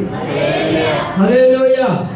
అంటే మన అవయవాల ద్వారానే చెడు అనేది మనలోకి వస్తాయి. మన కళ్ళ ద్వారా మనలో చెడు అనేది వస్తాయి. మన చెవుల ద్వారా చెడు మాటలు మనలోకి వస్తాయి. అవి మనను చెడు మాట్లాడేవారిగా చేస్తాయి, చెడులో నడిచేవారిగా చేస్తాయి, చెడ్డ పనులు చేసేవారిగా చేస్తాయి. స్తోత్రం చెల్లిందామండి. హల్లెలూయా, హల్లెలూయా. కనుక మన అవయవాలు దేవుడికి అప్పగించుకోవాలి. యోబు భక్తుడు కూడా అన్నాడు, నా కళ్ళతో నేను నిబంధన చేసుకున్నాను అన్నాడు. అంటే నా దేవుడికి ఈ వైపే చూడాలని నిబంధన చేసుకున్నాడంట. నా కళ్ళు నిన్నే చూడాలని నిబంధన చేసుకున్నాడంట. అక్కడ యోబు భక్తుడు దేవుడినే చూడాలి. అందుకే లోకంలో ఎన్ని శ్రమలు వచ్చినా కష్టాలు కలిగినా వాటి వైపు చూడలేదు ఆయన. ఆయన దేవుని వైపే చూశాడు. స్తోత్రం చెల్లించండి అందరూ. కనుక మన దేవునికి అప్పగించుకుంటే ఈ చెడు అనేది మనలోకి రాదు. అందుకే మన అవయవాలు నీతిగా మార్చే దేవుడికి అప్పగించుకోవాలి. లోకానికి కాదు. లోకంలో పాపం ఉంది. లోకంలో పాపం ఉంది కనుక లోకానికి కదా మనం అప్పగించుకునేది. ఈ లోకంలో ఉన్న పాపం నుంచి విడిపించే దేవుడికి అప్పగించుకోవాలి. దేవునికి ఎప్పుడైతే అప్పగించుకుంటామో ఎక్కడైనా చెడు కార్యాలు చూసినా చెడు మాటలు విన్నా అవి మనలోకి రావు. అక్కడికక్కడే మర్చిపోతాం. ఎంతమంది మర్చిపోతున్నారంటే చేతులు ఎత్తలేరు. ఒక ఎత్తునది కష్టం, అబద్ధం అది. ఎందుకంటే ఏదైనా ఎక్కడైనా చూసినా ఏదైనా విన్నా అది మనసులో పెట్టుకుని ఎవరో ఒకరు చెప్పకుండా ఉండలేరండి. వెళ్ళిపోవడం చూసుకోండి, వదిన ఇలా జరిగింది లేదా అలా జరిగింది, అక్కడ అలా నేను చూశాను, ఇలా విన్నాను. విన్న విషయాలు చూసిన విషయాలు చెప్పకుండా ఉండలేరు ఇవాళ అనేక మంది. కారణం ఏంటంటే దేవుని బిడ్డల ఎందుకు కూడా దేవునికి అప్పగించుకోవట్లేదు. దేవుని స్తోత్రం చెల్లించండి. దేవుని మందిరానికి వెళ్ళాను, లేకపోతే పలానా చోట దేవుని వాక్యం విన్నాను, ఆ వాక్యములు ఈ మర్మాన్ని నేను గ్రహించగలిగాను అని చెప్పేవారు లేరు. నేను దేవుని కార్యాన్ని చూసానని చెప్పేవారు లేరు. ఇలా సాక్ష్యం చెప్పంటే దేవుని కార్యాలు చెప్పరు. ఆ కోళ్ళ కోసమో కుక్కల కోసమో దూళ్ళ కోసమో లేదా పిల్లల కోసమో ఈ లోక సంబంధించిన వాటినే చూస్తున్నారు కనుక, ఈ లోక సంబంధించిన వాటి కొరకే వింటున్నారు కనుక అవే చెప్తారు సాక్ష్యం. అది దేవుడికి ఇష్టం లేదు. దేవుని స్తోత్రం చెల్లించండి అందరూ. నేను మాస్టర్ గారి దగ్గరికి వచ్చి మాట్లాడుతూ అంటాడు, బావగారు మీరు ఎప్పుడు మా చర్చిలోకి వచ్చినా కుడి చేతి ఎడమ చేతికి తెల్లకూడదని చెప్తున్నారు. వాక్యమే కాదంటలేదు. నేను మీ చెల్లి అంటే ఆయన భార్య అంటే ఒక డౌట్ వచ్చిందంటాడు. ఎవరైనా ఏదైనా కానుక ఇచ్చినప్పుడు సంఘంలో ప్రకటించకపోతే మిగతా వాళ్ళకి ప్రేరేపణ ఎలాగ వస్తుందని అడిగిందంట. అది పాటరామ్ గారు డౌట్ వచ్చిందంట. రాజశేఖర్ దగ్గర ఎప్పుడు వచ్చి ఇలా చెప్తాడేంటి, ఫ్యాన్ మీద ఎవరు ఫ్యాన్ ఇచ్చిన ఫ్యాన్ మీద పేరు ఉండకూడదు అంటాడు. కానుకిద్దా కానుక అందరిలో చెప్పకూడదు అంటాడు. వాక్యమే కానీ మరి వేళ జనాలకి ఎలాగ అర్థమవుతుంది? పన్నవాళ్ళు 20,000 ఇచ్చారు, 10,000 ఇచ్చారు, 12,000 ఇచ్చారు అని చెప్తే వారు 12 ఇచ్చారు కానీ 14 ఇస్తాను మరొకరు ప్రేరేపించబడతారని ఆవిడ ఆలోచన అంట. ఇదంతా లోక సంబంధమైన ఆలోచనలు. దేవుని స్తోత్రం. నిజంగా దేవుని ఆత్మను పొందుకున్న వారైతే నువ్వు చెప్పక్కర్లేదు నిజంగా ఇక్కడ. హల్లెలూయా. ఎవరు ఎంత ఇస్తే దాని దగ్గర ప్రతిఫలం వారు పొందుతారు. కానీ నీ శక్తిని బట్టి నువ్వు ఇవ్వాలి. హల్లెలూయా. నీ కలిగిన దాంట్లో నువ్వు ఇవ్వాలి. బైబిల్ చెప్పు. అంతేకాని నువ్వు పోటీ పడి నువ్వు భక్తి చేయడం వల్ల ఏం ఉపయోగం? మనుషులు మెచ్చుకుంటారు. అది మనుషులు మెచ్చుకుంటారు. అలాగే గాడవేలి కాలనీలో సహోదరుడు ఉండేవాడు, ఆయన పేరు జాన్ బాబు. ఆ సంఘానికి ఎక్కువ ఆయనే రైట్ హ్యాండ్కి ఉంటాడు. వీళ్ళు వ్యాపారం చేస్తాడు ఆయన. ఇప్పుడు చిన్న చిన్న కట్టలు కొనేవాడు, కట్టలు అమ్ముకునేవాడు, ఇక లారీలు ఎక్స్పోర్ట్ చేస్తున్నాడు. మన కూటానికి వెళ్తే ఇంట్లో భోజనం పెట్టాడు. ఎన్ని రకాల కూరలు తినాలి కానీ ఎన్ని రకాలు పెట్టించేసింది ఆవిడ. స్తోత్రం చెల్లించండి అందరూ. నిన్న వచ్చి అంటాడు, మీరు చెప్పింది కరెక్టే కానీ అలాగంటే మిగతా వాళ్ళు ప్రేరేపించబట్టలేదంట. నువ్వు కంగారు పడకు. మనుషులు ప్రేరేపిస్తే కొద్ది మాత్రం ఇస్తారు. దేవుడే ప్రేరేపిస్తే వారిని ఎంతైనా ఇవ్వగలరు. హల్లెలూయా. ఎందుకంటే మన సత్య నిర్మాణం ముందులో ఇక్కడ అన్యుడు ఒక ఆయన అన్నాడు, ఆ సంఘంలో ఉద్యోగస్తులు ఉన్నారు, నీవు వారిని ప్రేరేపించాలి మందులు కట్టబడడానికి ప్రార్థన చేసి.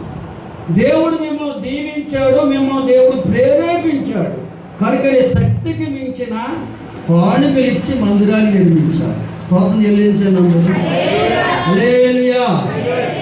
అంతేగాని మనం ఎవరిని ఆశించలేదు. ఎవరు 20,000 ఇచ్చారని, 1,00,000 ఇచ్చారని ఎవరి పేరు ఇక్కడ ప్రకటించలేదు. స్తోత్రం చెల్లించండి అందరూ.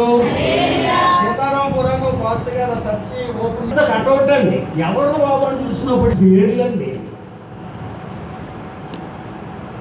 50,000 ఇచ్చిన అందరికంటే ఎక్కువ, అందరికంటే ఎక్కువ ఇచ్చిన పైన ఉన్న పేరు, కింద కంటే 10 రూపాయలు ఇచ్చిన పేరు కూడా మనలో. ఆ లిస్ట్ అంతా పెద్ద ఫ్లెక్సీ పెట్టేశారండి. పేర్లు ఉన్నాయి అందులో. 10 రూపాయల కాలు కూడా రాసేశాడు ఆయన, రాయించేశాడు. లోనికి వెళ్తారు. అడిగాను, అయ్యారు ఏంటంటే బాబా బోర్డు అన్నా. అలా పెట్టకపోతే ఇక్కడ వాళ్ళు పోరాడు బాబీలు అన్నారు. అంటే వాళ్ళ కోసం చేస్తున్నావా భక్తి, నువ్వు దేవుడి కోసం చేస్తున్నావా అన్న. వారు నమ్మరు. ఎందుకంటే వాళ్ళు అక్షరార్థంగా ఆత్మాభిషేకం పొందినవారు కాదు. స్తోత్రం చెల్లించండి అందరూ. హల్లెలూయా. తర్వాత ఒక సంవత్సరానికి వచ్చింది దాని యొక్క సారం. దాని సారం తర్వాత బయటపడ్డదండి. అయ్యగారి పక్షపాతి, దేవుడు పక్షపాతి కదని చెప్తున్నాడు. దేవుడు పక్షపాతి కాడంటే పాస్టర్ గారి పక్షపాతి కాకూడదు కదా. 50,000 ఇచ్చాడు పైన ఎడతాడా పేరు. ఆడు ఏ రోజున చర్చకు వచ్చాడా, దేవుడు నమ్ముకున్నాడా అని ఒకరు చెవులు కొరుక్కున్నారంట. అక్కడ పెద్ద విప్లవం వచ్చింది. 3 ముక్కలు అయిపోయింది. దాంట్లో 30 మంది 10 మంది కంటే తక్కువైపోయింది. చర్చి పెద్దది కట్టాడు ఆయన ఊరి మీద పడిపోయి. ఎమ్మెల్యేలను అడిగేశాడు, ఎవరెవరిని అడిగేసి కట్టేశాడు. అందరూ పేరు ఎక్కువ పైన రాశాడు. ఆ చదివేది సాతాను ఊరుకుంటుందేంటి? ఈ సంకోచ హృదయంలో ప్రేరేపించేసింది అంతే. పెద్ద గొడవ. ఆ బోర్డు కాల్చిపడేశారు ఆఖరికి. స్తోత్రం చెల్లించండి అందరూ. నీకు కాదు సాక్ష్యం చెప్పిందా. హల్లెలూయా. అందరూ స్తోత్రం చెల్లించండి అందరూ. మన మధ్యకి వచ్చాడు కదా గాబ్రియల్ గారు. ఆయన ప్రాణ సంఘం ఆయనకు ఆరోగ్యం పోలేదని సంవత్సరం పిల్లలేదు, బయటికి రావట్లేదు అసలు. అందరూ స్తోత్రం చెల్లించండి. ఇప్పుడే కదా పుంజుకుంటున్నాడు. అందరూ స్తోత్రం చెబుదాం. హల్లెలూయా. కనుక ప్రియులారా, మన అవయవాలు నీతికి సాధనకు అప్పగించుకోవాలి. మన అవయవాలన్నీ దేవుడికి అప్పగించుకోవాలి. దేవుడే మన అవయవాలు నీతిమంతంగా మార్చగలడు, పరిశుద్ధంగా చేయగలడు. హల్లెలూయా. అందుకనే 12వ అధ్యాయంలో చెప్తాడు రోమాపత్రికలో, సజీవ యాగముగా మీ శరీరములను ఆయనకి అప్పగించుకో. చదవండి అన్నమాట. కాబట్టి సహోదరులారా, పరిశుద్ధమును దేవునికి అనుకూలమును అయిన సజీవ యాగముగా మీ శరీరములను ఆయనకు సమర్పించుకునుడని దేవుని వాత్సల్యమును బట్టి మిమ్మల్ని బ్రతిమాలుకొనుచున్నాం. ఇట్టి సేవ మీకు యుక్తమై ఉన్నది. మీరు లోక మర్యాదను అనుసరించక ఉత్తమమును అనుకూలమును సంపూర్ణమునై ఉన్న దేవుని చిత్తమేదో పరీక్షించి తెలుసుకున్నట్లు మీ మనస్సు మారి నూతన మగుట వలన రూపాంతరము పొందుడి. అందరూ స్తోత్రం చెల్లించండి అందరూ. హల్లెలూయా. కనుక ప్రియులారా గమనించాలి, మనము బ్రతిక ఉండగానే మన అవయవాలన్నీ ఎవరికి ఇవ్వాలంట? దేవుడికి అప్పగించాలి. మందిరానికి వచ్చినప్పుడే కాదు, ప్రతిరోజు అప్పగించాలి. నువ్వు పండుకునే ముందు, తెల్లవారుజాము లేచిన తర్వాత నీ అవయవాలన్నీ ప్రభుకు అప్పగించుకుని ప్రార్థన చేసి అప్పుడు నువ్వు బయటికి రావాలి. అప్పుడు చూపు ద్వారా కానీ, మాట ద్వారా కానీ, వినికిడి ద్వారా కానీ, ఈ చేతుల ద్వారా కానీ, నడకల ద్వారా కానీ ఏ పాపము మనం చేయలేవుడు దేవుడు. దేవుని స్తుతించండి అందరూ. కారణం ఏమిటంటే దేవుని ఆత్మ మనలను చెడిపోకుండా పడిపోకుండా నడిపిస్తారు. కనుక దేవుని సన్నిధికి వస్తే సరిపోదు, బాప్తిసం పొందామని చెప్పుకుంటే సరిపోదు, నిన్ను నీవుగా దేవునికి అప్పగించుకోవాలి. కనుక ఒకవేళ ఇంతవరకు అప్పగించుకోకపోతే ఇక మీదటైనా నిన్ను కాపాడే దేవుని, నీ నా బ్రతుకులు మార్చి అనేకులైన సన్నిధికి ఆకర్షించే వారిగా చేసే దేవునికి ఇప్పుడైనా అప్పగించుకునే మనసు మీకుంటే ఉన్నపాటిని ఉన్న చోటిని మోకరించి ప్రభుకు అప్పగించుకోండి. ఆయన శత్రువులనే మిత్రులుగా మారుస్తాడు, ఎదురాడే వారికి మారు మనసునిస్తాడు, నీ బ్రతుకును మార్చి నిన్ను చూసిన వారందరినీ కూడా ఆయన వైపు ఆకర్షిస్తాడు. నీ ద్వారా వారి బ్రతుకులు మారుస్తాడు. అటువంటి అనుభవం నాకు కావాలి ప్రభువా అని ఆశిస్తే ఉన్నపాటిని ఉన్న చోటిని మోకరించండి. ప్రభు, అవును తండ్రి, నువ్వు చూచుచున్న దేవుడు అయ్యా, నీ కొరకు నేను ఏం చేస్తున్నాను, ఎంత ఇస్తున్నాను, ఏ విధంగా జీవిస్తున్నాను ఎరిగిన దేవుడు అయ్యా. పాపలోకములో పడిపోకుండా చెడిపోకుండా కాపాడే దేవుడు అయ్యా. ఇదిగో నా అవయవాలన్నీ నీకు అప్పగిస్తున్నానయ్యా. నా చూపును చెడు చేయండి, నా చెవులను సున్నతి చేయండి, నా నోటిని శుశుపరచండి, నా పాదాలు అలాగే నా యొక్క చేతులు, నా సమస్త అవయవాలను అభిషేకించండి. నీకు ఇష్టమైన బిడ్డగా నన్ను సిద్ధపరచయ్యా. నా ద్వారా అనేక మందిని ఆకర్షించయ్యా. ఆశీర్వదించు ప్రభువా. నేను ఆశీర్వదించబడాలి, నా ద్వారా నా కుటుంబం ఆశీర్వదించబడాలి. నా కుటుంబం ద్వారా నా గ్రామ ప్రజలు, మా పరిసర ప్రాంత ప్రజలు, రాష్ట్ర దేశ ప్రజలు ఆశీర్వదించబడాలి. అటువంటి అనుభవాన్ని నాకు ఇవ్వండి అని ఆశిస్తే ఉన్నపాటిని ఉన్న చోటిని మోకరించండి. మీకోసం ప్రార్థించబోతున్నావు.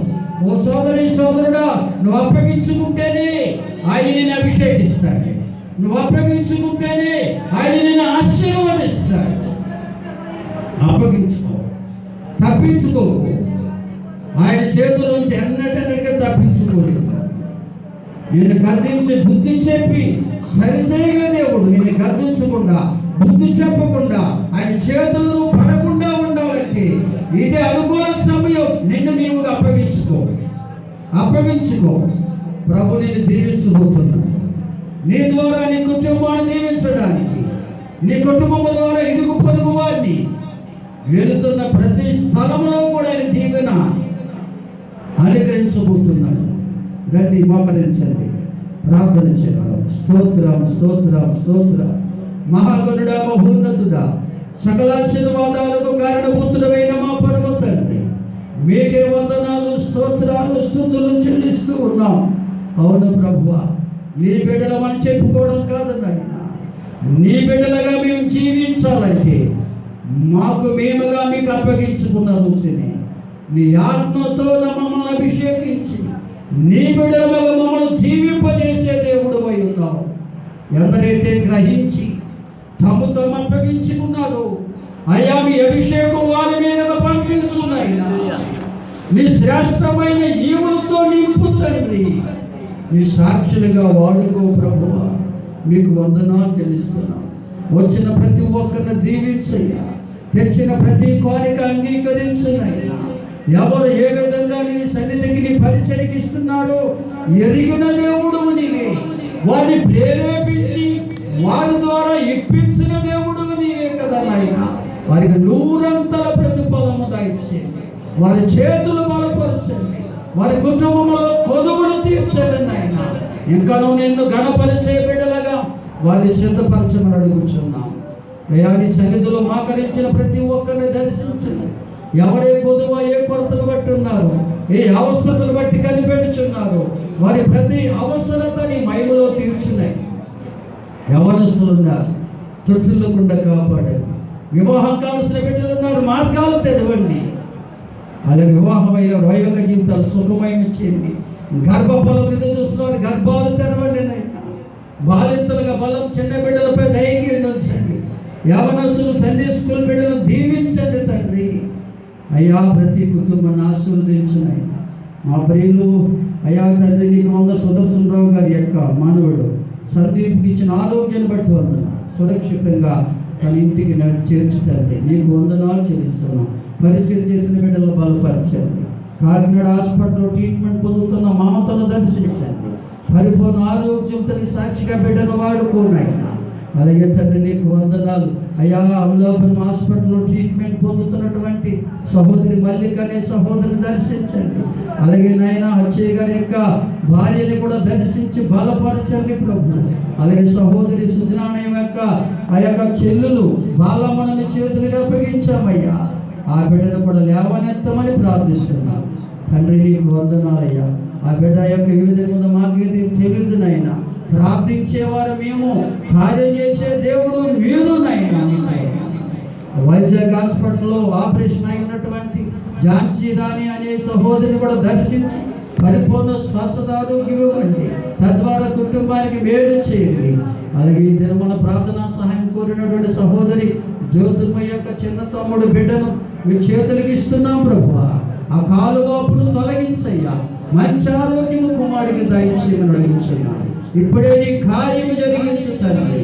నీకు వందనాలు. మన శుక్రవారం సాయంత్రం మరణించిన సోదరుడు గెద్దాడ వెంకటనారాయణ గారి కుటుంబానికి ఆదరణ, ఓదార్పు, ధైర్యమును దయచేయండి అయ్యా. ఆత్మ అనేది సర్వలోకి లేనిదని, ఆ రక్షణ మీలోనే ఉన్నదని గ్రహించే మనసు మా ప్రియ గ్రామస్తులందరికీ తెలియచేయండి. దేవానికి వందనాలు, స్తోత్రం. సంఘములో రోగులు ఉన్నారు, స్వస్థపరచాలి. బలహీనులు ఉన్నారు, బలపరచాలి. ప్రతి అవసరత నీ మహిమలో తీర్చున్నాయి. నీకు వందనాలు. దేవానికి స్తోత్రాలు చెల్లిస్తున్నాను. వచ్చిన ప్రతి బిడ్డను దీవించిన ఆశీర్వదించండి. మా గ్రామ ప్రజలు, రాష్ట్ర దేశ ప్రజలు, నాయకులను, అధికారులు దీవించండి. ఇదిగో బ్రిటన్లో, రష్యాలో, చైనాలో, ఆయా దేశాల్లో మళ్ళా విజృంభిస్తున్నటువంటి కరోనా వైరస్ లైపరుస్తుంది. కరుడు వేయండి ప్రభు. భయభ్రాంతులు చేస్తున్నారు. దయతో కనికరించి మా దేశ ప్రజలను, ఆయా దేశ ప్రజలను కాపాడండి. మా జిల్లాలో కూడా ప్రతిరోజు 6, 7 మరణిస్తూ ఉన్నారు. 100 మంది వైరస్ గురవుతున్నారయ్యా. దయతో కనికరించి కాపాడుతండి, సహాయం చేయండి. దీన సంఘాన్ని బలపరచండి. ఎవరి కోసమైనా ఒకరు వచ్చినట్టు మన్నించి వారి కుటుంబాలను దీవించమని, బలపరచమని, సహాయం చేయమని చిత్తమైతే. అలాగే ఉన్నతమైన చదువుకుని ఉద్యోగాలు కనిపెడుతున్న వారికి సహాయం దయచేయండి. చదువుకునే బిడ్డలు విద్యా సంవత్సరం అంతా చదువుకునే బిడ్డలందరినీ మీరు దర్శించాలి. ఆయా పరీక్షలకు సిద్ధపడుతున్న వారిని తగిన సిద్ధపాటు వారికి దయచేయండి, బలపరచండి, సహాయం చేయండి. మీరే మహిమ పొందండి. యేసు ఉన్నత నామములో అడిగి వేడుకొనుచున్నాము తండ్రి. ఆమేన్. మన తండ్రి అయిన దేవుని ప్రేమ, కుమారుడైన యేసుక్రీస్తు వారి దివ్య కృప, పరిశుద్ధాత్మ దేవుని సన్నిధి, సమాధానము మనకు, మన కుటుంబాలకి, క్రీస్తు యేసుని ప్రేమిస్తున్న సకల ప్రజలకు సదాకాలం దేవుని కృప, సమాధానం తోడుగుండి నడిపించును గాక. ఆమేన్. ఆమేన్.